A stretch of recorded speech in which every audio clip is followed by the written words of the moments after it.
यानंतर doctor Anilji Ghogre sir, आपणास विनंती आहे आपण व्यासपीठाकडे यावं आणि कृतज्ञता सोहळ्याच्या निमित्ताने आपल्या शुभेच्छा व्यक्त कराव्यात. त्यानंतर ग्रामविकास मंडळाचे खजिनदार रघुनाथ शेठ तांबे यांना विनंती राहील आपण आपल्या शुभेच्छा व्यक्त करण्यासाठी व्यासपीठाकडे यायचं. या कार्यक्रमाच्या निमित्ताने सन्माननीय उपसरपंच प्रशांतजी डुंबरे आपली उपस्थिती लाभली, आपलं मनपूर्वक हार्दिक स्वागत.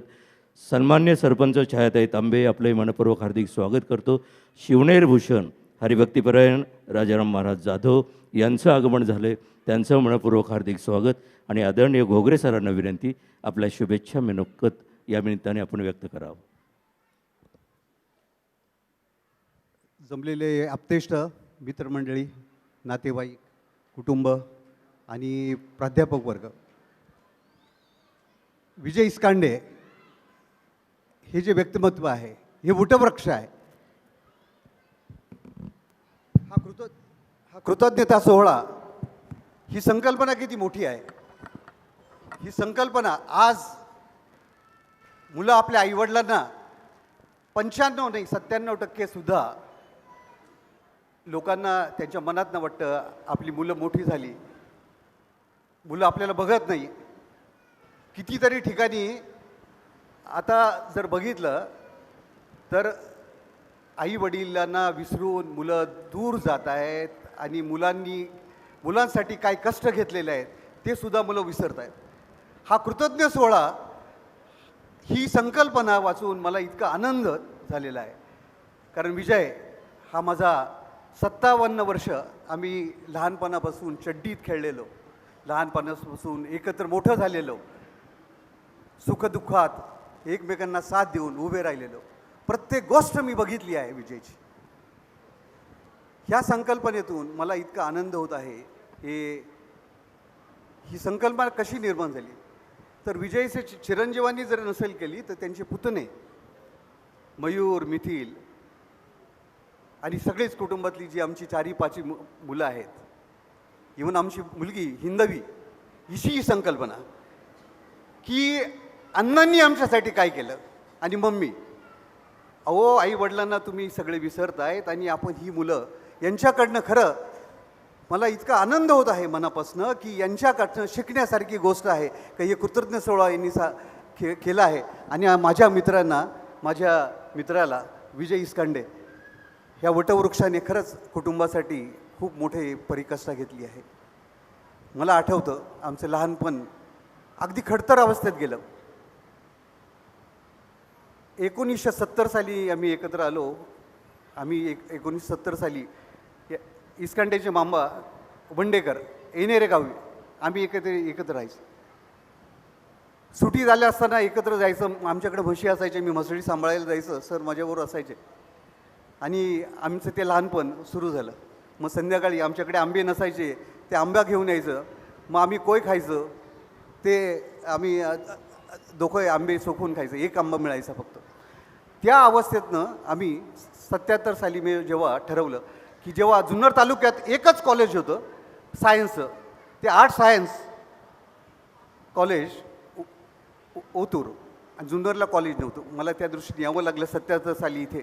आणि 77 साली जेव्हा मी इथे आलो तर माझा करता धरतो इस्कांडे विजयने मग मला रूम बघून देणं आणि माझी सगळी व्यवस्था करणं. परंतु त्या काळामध्ये असं होतं की कदाचित त्याला शेतीची आणि बाकीचे व्यवसाय जास्त असताना शिक्षणावर जास्त भर देता येत नव्हती. तर माझ्या संकल्पनेतून जेव्हा मी इथे आलो, मला सायन्स असताना शिकावंच लागायचं असायचं. त्यामुळं विजयला माझ्याबरोबर शिकण्यापलीकडे काही करावं लागलं नाही. मग आता आमची मावशी म्हणजे विजयची आई चंदा मावशी आणि निवृत्ती शेठ, हे जे कुटुंब होतं त्यांनी फार खडतर अवस्थेत जीवन जगलो, मुलांना सांभाळून मोठं केलं. आणि एवढं खडतर अवस्थेत त्यांनी हे करून सुद्धा त्यांनी शेतीचा व्यवसायात केळी लावून पहिल्यांदाचं ट्रक खरेदी केला. मला आठवतं 1980 साली त्यांनी ट्रक खरेदी केला. आणि आमचा रमेश 9वीला असताना 81 साली तो ट्रक चालवत होता ह्या कुटुंबाने.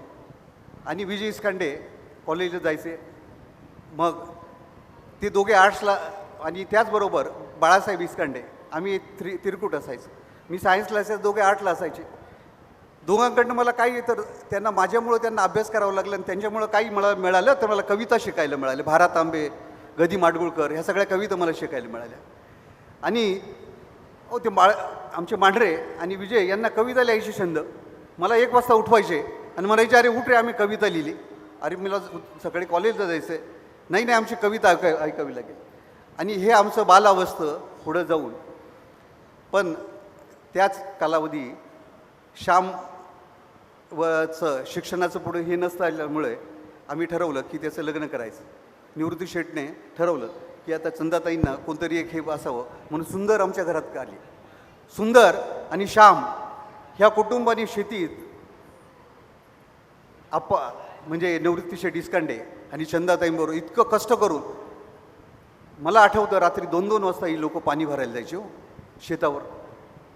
आणि विजय शिकला.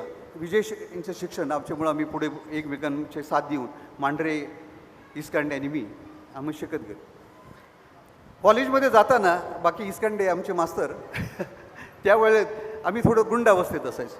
कॉलेजमध्ये असलं की मस्ती करणं तर का त्यावेळी प्राध्यापक जगताप असायचे प्रिन्सिपल इथले, तर त्यांना मास्तरांना अगदी कोंडून ठेवावं लागायचं इतकी अवस्थेत. परंतु जेव्हा हे कळायचं नाही की यांना फर्स्ट क्लास कसं मिळतो, कारण रूमवर आल्यावर अभ्यास पलीकडे त्यांना असायचं नाही. नाहीतर मी त्यांची बॅगा वगैरे फेकून द्यायचं बाहेर. मग असं करून आश्चर्याची बाब म्हणजे कॉलेजमध्ये ते प्रथम आले त्या काळात.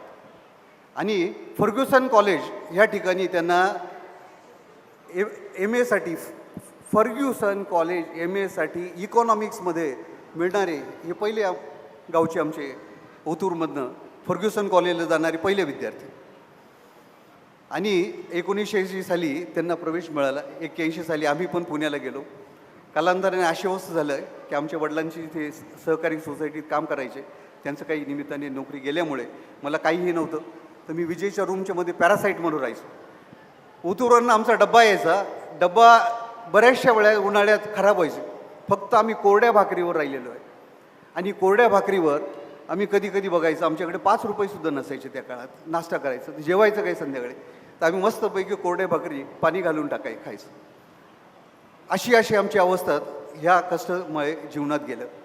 नंतर MA गेल्यानंतर बाकी प्रोफेसर आमचे त्यांना जबाबदाऱ्या पडायला लागल्या, जबाबदाऱ्या कळायला लागल्या. नंतर 1984 साली लग्न झालं. आणि ही आमची जी पुतणे मयूर आणि मिथिल, त्यावेळी त्या दोघांचाही जन्म झाला होता. दोघांच्याही नंतर ह्या कुटुंबाचं जेव्हा लग्न झालं, तर जेव्हा जे मम्मी म्हणतात सुनीता, ह्या BSc BEd हे दोघांचं आहे. आता ते एकत्र, हे सगळे एकत्र कुटुंब राहिलेलं कुटुंब. आणि त्या बिचाऱ्या एकटीच मुलगी त्यांच्या घरातली, लाडकी असायच्या. त्यांची खूप इच्छा असायची की आपण सुट्टीत कुठेतरी जावं, कुठे सुट्टी जावं. पण आमचे इस्कांडे मास्तर शनिवारी लागला तिकडे 12 वाजले की आपल्या ST स्टँडवर यायचे आणि ओतूरला जाऊन शेतावर जायचे. म्हणजे शेतीवर इतकं त्यांचं प्रेम की त्यांनी एकही शनिवार रविवार आपल्या पत्नीसाठी दिलं नाही. आणि कुटुंबासाठी व्यतीत करून त्यांनी या कुटुंबाला मोठं केलं. आणि जेव्हा पुतण्यांना काहीतरी करावं म्हणून आज त्यांनी एवढं जे आहे, आज शेतकरी कुटुंबातलं एक कुटुंब सोन्याचा व्यवसाय करतो. एक बघा, जर मार्केटच्या याच्यात तो पदार्पण करतो, तर हे करणारं जे नाविन्यपूर्ण त्यांचा जे विचार आहेत ते फार मोठे, प्रबल. विजय हा प्रबल विचारांचा गुणवंत माणूस. आणि त्यांनी घडवलेले कुटुंब, आणि हे सगळं जे कुटुंब बसलेलं आहे, आमच्या आत्या म्हणजे मग आमची शांता असू, सुमन आत्या असू, कमल आत्या असू, सुमन, हे सगळे जे आम्ही ह्या कुटुंबाला कधी वेगळं मानलंच नाही. आमचं लहानपण इतक्या अवस्थेत गेलं. आणि ह्या कुटुंबांनी सगळ्यांनी एकमेकांना सहकार्य देऊन हे कुटुंब इथपर्यंत आलं. म्हणून सगळ्यांना खूप धन्यवाद देत आहे. आणि हे माझ्या पुतण्यांना, ह्या सगळ्या 4-5 मुलांना मी कृतज्ञता सोहळा ठेवल्याबद्दल अतिशय अभिनंदन करत आहे. धन्यवाद.